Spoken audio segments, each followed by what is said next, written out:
Me llamo señora Andrea y soy una maestra de inglés. Hoy aprenderemos sobre verbos regular. So hello, my name is Ms. Wilson. Um, Today we are going to be learning about regular verbs, and I am a Spanish teacher. So you all should kind of have this handout now. And so I'll just kind of go through a couple of objectives here that we have at the top. But the first one, I will be able to identify regular Spanish verbs in their resting or infinitive form. So we'll discuss that today. Our second objective, I will be able to create simple sentences with I as the subject. And our third objective, I will review previous Spanish phrases and identify them when they are used in different contexts. So this handout is going to be broken up into kind of three main parts here, and it's going to review, it's going to kind of walk us through really these main objectives for our elementary students and our middle and high school. We're going to have the same kind of general lesson, but for middle and high, we're going to extend that a bit and kind of go beyond that and have some additional practice at the end. So kind of just looking at the first lesson, I want to just point out a couple of things here. So just like in English, verbs are going to be action words. So just like in English, you can describe them, you can use them to describe where someone else is doing. So some examples of verbs are going to include words like eating and cooking, drink, live. So those action words, right? Now, in Spanish, we have different forms of verbs. We do in English as well, but we're going to be kind of focusing on Spanish, kind of going forward here. So, we're thinking about one form of a verb in Spanish. It's going to be called, what I like to call it is the resting form. And I call it the resting form because it's just kind of the generic Spanish verb that you see, and everything else is kind of built off of that one verb. So in Spanish, that's going to be called the infinitive. And so when you use the infinitive in Spanish, basically nobody is doing this action. You are literally saying to plus that action. So for example, using our words from earlier, eat, cook, drink, and live. If you're using the Spanish infinitive, it's literally going to mean to eat, to cook, to drink, to live. Now, the really cool thing about Spanish infinitives, and when I say cool, I mean simple, the easiest way to find them is going to be that a Spanish infinitive verb is always going to end in three ways. It's either going to end in AR, it's going to end in ER, or it's going to end in IR. So whenever you see those Spanish words that end in AR, ER, or IR, I want you to immediately think that you are working with a Spanish verb using the infinitive. Okay? So let's do a little bit of practice here. There's going to be one Spanish infinitive verb for each of these numbers here. So there's six numbers, six kind of activities here. So your first task is going to be to find those Spanish infinitive verbs and write them in your notebook. So just a quick reminder, all Spanish infinitive verbs are going to end in the letters AR, they're going to end in ER, or they're going to end in IR. So be looking for kind of those three endings when you're trying to find the Spanish infinitive verbs here. And I'll just pause so you can take a second to pause this video and continue.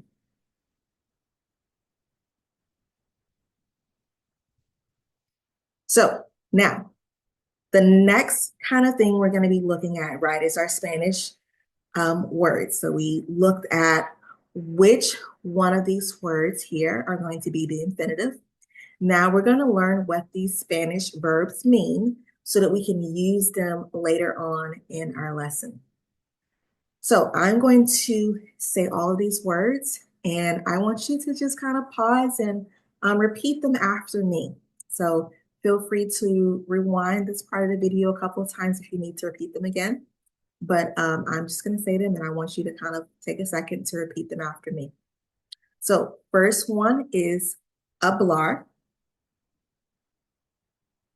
And just a quick reminder, And in Spanish, whenever you have an H at the beginning of a word, it's going to be silent. Now, hablar means to talk or to speak. Next, we have comer.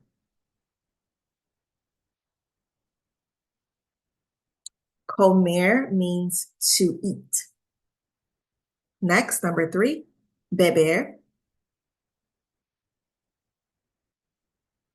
Beber means to drink. 4, cocinar.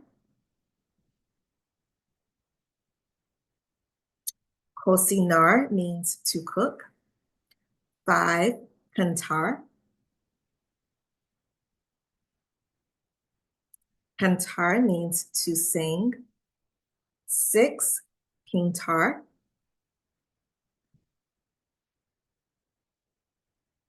Pintar means to paint. 7, necessitar. Necessitar means to need. 8, ayudar. Ayudar means to help.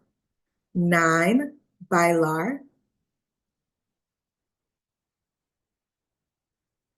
Bailar means to dance. 10, usar. Be careful with this one. Be careful that you're not using that same U sound as we would see it in English, but that is usar. Usar means to use. 11, escuchar. Escuchar means to listen. And finally, number 12, vivir. Vivir means to live. So take a second, write these down in your notebook. Be careful of the spellings. The spellings are very important in Spanish. You change one letter, sometimes you're spelling completely different words. So be very careful about those spellings here. But take a second, pause here, and go ahead and write those words down in your Spanish notebook. If you do finish before we continue the video, feel free to just kind of practice those kind of in your head as you go along.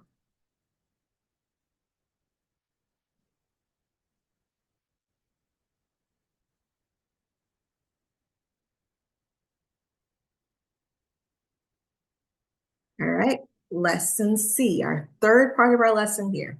All right, so there were some words that I used at the very beginning of the lesson. Some of those words, a lot of them should have been familiar to you.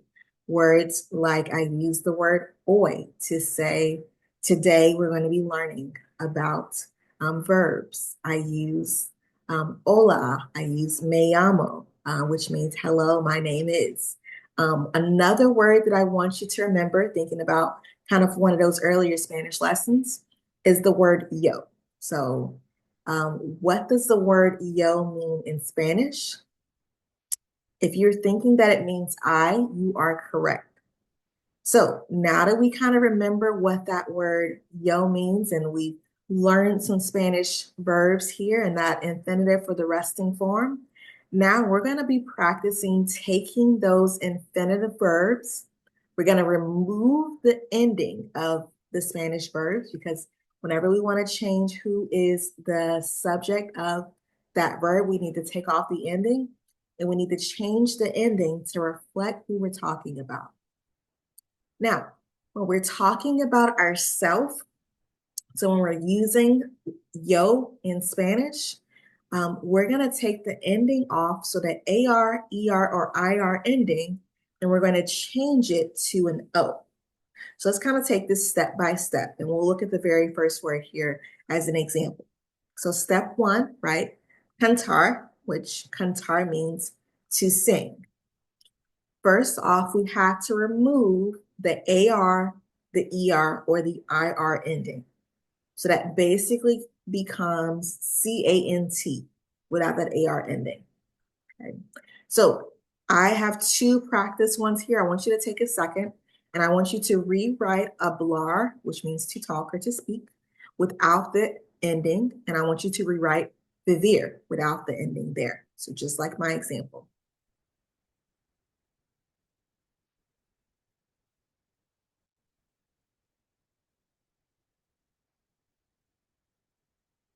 Now, step two, the next thing we do is that we're going to add an O. So basically, we're taking off that AR, ER, or IR ending and we're replacing it with an O. So my example earlier was cantar, which means to sing. So I already removed the AR ending. So now I'm just putting an O there, just adding that O at the end. So now this word becomes canto. So canto is going to reflect that I'm talking about myself for that verb. So I just want you to add an O to now your new endings for step two. And so just double check that for step two for your turn, that HABL is what you turned hablar into, and VIV is what you turned it there into. If you didn't quite get those two, go ahead and change those on step one.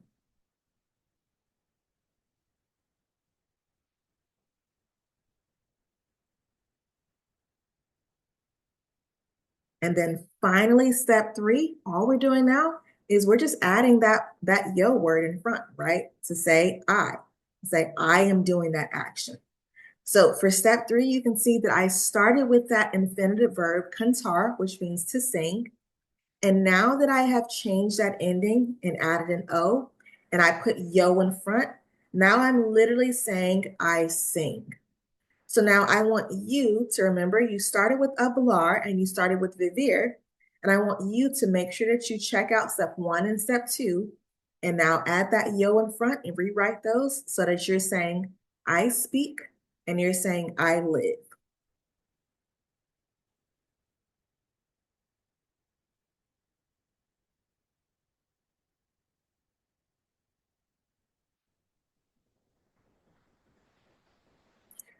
All right.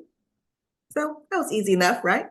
So now we're gonna go ahead and put in a little bit more practice with activity C. We're gonna wrap it, bring it all together now. So for these following Spanish infinitive verbs, you're going to rewrite them in your notebook using the yo form.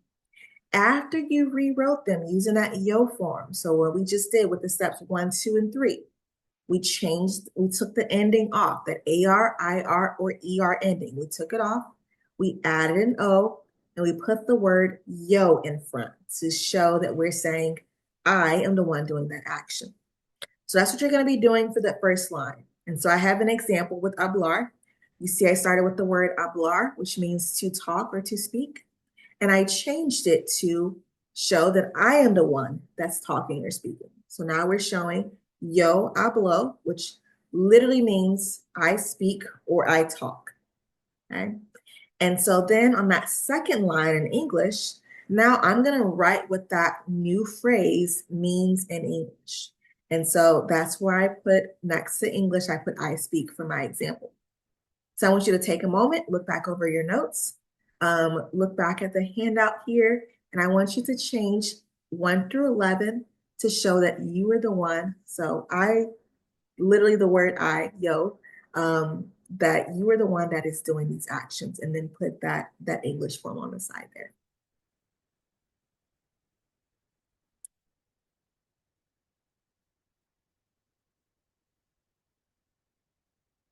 And so just to review, whenever you see a Spanish word ending in AR, ER, or IR, I want you to immediately think that this is a verb that is in the infinitive form. The infinitive form of a verb is when no one is doing that action. So there's no one doing the action. It's just there. It just literally means to blank, okay, whatever that action is. So for example, comer literally means to eat. And then number three, kind of reviewing here, whenever you see the word yo plus a verb ending in O, it means that I am that subject. So example here, yo canto means I sing. So to end this out, I have a few challenge sentences right here. A lot of these words should be reviewed for you. I will go ahead and read them out loud in Spanish. And I want you to translate them into English. So, buenos días. Me llamo Sarah. Me gusta pintar y bailar. No me gusta cantar. Yo vivo en Maryland. Yo hablo español. So I'll read it one more time, and I want you to translate it into English. Some of these words are new. Some of them should be review for you. Okay, so one more time. Buenos días. Me llamo Sara. Me gusta pintar y bailar. No me gusta cantar. Yo vivo en Maryland. Yo hablo español. And then just a quick reminder in case these two words may be unfamiliar or not as familiar. The letter Y in Spanish means and, makes that sound E. So when I said pintar, y bailar. And just a reminder that whenever you wanting to say Spanish in Spanish, it is español. So quick little reminders there.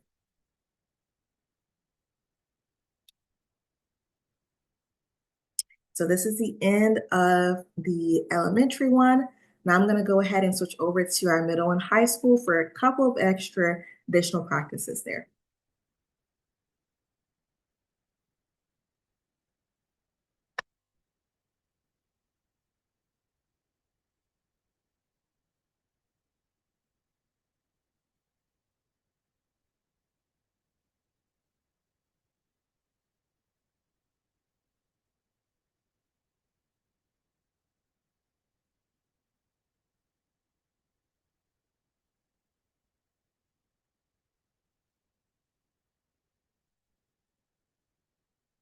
There we go. Okay, so for middle and high, you will see that there are some additional words here at the very top for you. I'll just kind of go over these. You're going to see these words in the lesson. Some of them may be familiar, some of them may be a reminder. So we'll start at the top. El or la literally means the. Un or una means a or a. De means of or from. El teléfono means phone. Todos los días means every day. La música means the music. La maestra means the teacher, it's a female teacher. El maestro means it's a male teacher. Donde está means where is something. So fill in the blank there with the verb. I mean with the noun, where is something. So example, where is the book? You might say, ¿Dónde está el libro? Taking us to our next word, the book, el libro. Next, we have puedes, which means can you. And a lot of times we see puedes being filled in with another verb. So puedes ayudar means can you help. So whenever we have puedes and there's a verb in the infinitive form afterwards, in English, we may literally read that as can you to help. But we want to think about when we're translating what's going to sound the most natural. So we wouldn't put like puedes, for puedes ayudar, we wouldn't put like can you to help. We would just say, can you help? So think of puedes, can you, and then it's a lot of times it's going to be followed by another verb. Next, we have me, which means my. Con, which means with. Madre, mother. And padre, father. Right. So this lesson will pretty much be the exact same we've already gone through. kind of A, B, and C. So I'm going to go ahead and hop down to the additional practice that we have here, as well as the challenge activity that you'll see that's different on your end. Okay. So first, you're going to be translating the following phrases into English first off, and then you're going to be translating the following phrases into Spanish.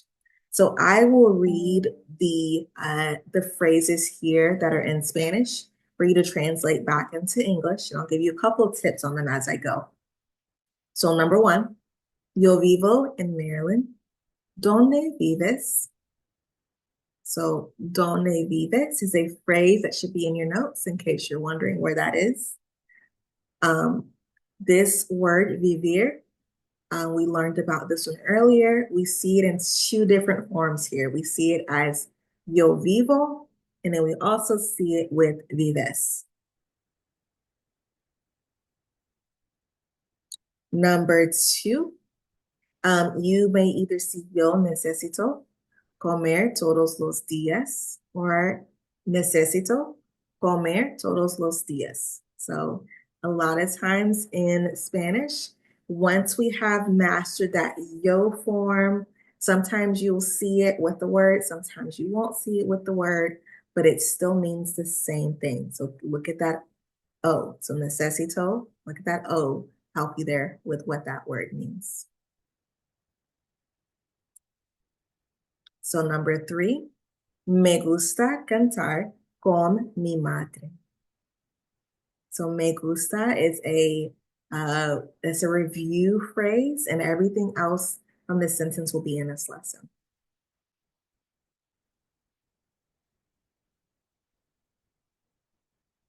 Number four, we can read that as ayudo mi padre todos los días, or we may read that as yo ayudo mi padre todos los días. Todos los días is one phrase. So that is a phrase from this lesson.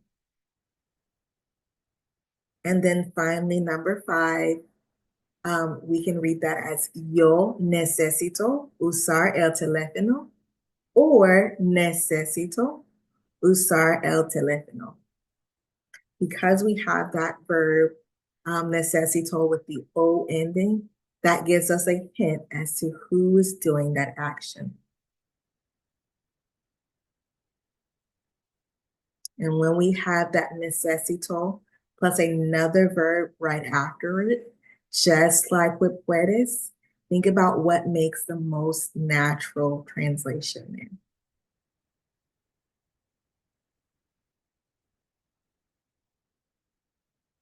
All right, practice 2 here. Where is my book?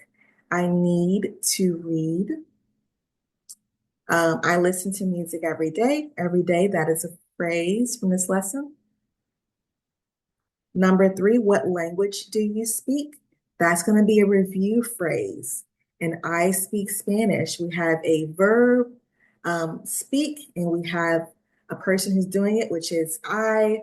So that lets us know from this lesson what we need to do with that verb. And the number 4, I need to help my teacher today. We have 2 verbs here. First of all, we have the verb where I am doing the action. So that lets us know that we need to do something to the end of that verb. And then we have that phrase to help. So that lets us know that we need to put another verb here, but to help lets us know that that second verb is going to be in the infinitive form because we're literally saying to plus an action. And then number 5, what do you like to drink? Okay, that what do you like is going to be a review phrase that should be in your notebook. And again, to drink, that's to plus an action. That should let us know that we're going to be using a verb in the infinitive form. Okay, let's look at our challenge activity here. Kind of similar. Couple of extra words here, but buenos días, me llamo Sara. Yo soy una maestra. Me gusta pintar y bailar. No me gusta cantar. Yo vivo en Maryland y yo hablo español. I'll read it one more time. Buenos días. Me llamo Sara. Yo soy una maestra. Me gusta pintar y bailar. No me gusta cantar. Yo vivo en Maryland y yo hablo español. So a phrase that you may need to look in your notebook for is yo soy. Make sure that you review that one. But otherwise, good luck, and I will see you all next time.